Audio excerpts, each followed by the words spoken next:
Sasa wale watu walikuwa wamelipwa, walikuwa juu ya duka, anasema sasa mnangoja nini? Hii mkutano iko karibu kuisha. Mimi nilikuwa nimeongea, senator ameongea, Linturi ameongea, sasa nikaita huyu Taitumu. Mawe.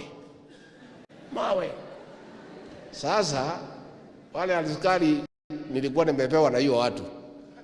Sijajua nimepewa tu askari kwa sababu mimi ni running mate. Watu wananichukua ati tutoroke. Nikaambia nyinyi kichwa chenu ni mzuri.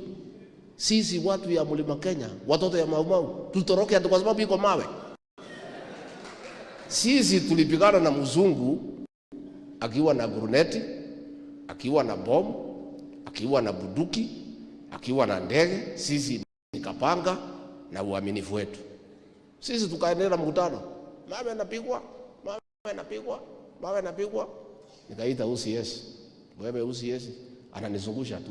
Alikuwa ndani ya hiyo maneno. I hope he left this place or he is still here. Agali yako? Alienda.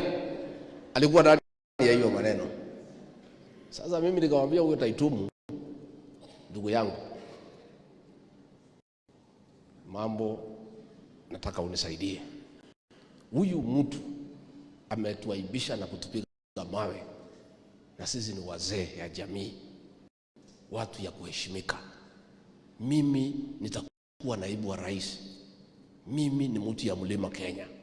Mimi mamangu ni Mmeru. Ananipiga mawe, anatumia vijana kuwapatia pesa. Taitumu, uongee na hii watu ya Igembe North, uturudishie heshima yetu kama wazee. Na njia ya kutafutia sisi heshima ni kufukuza hiyo mtu akwende kabisa.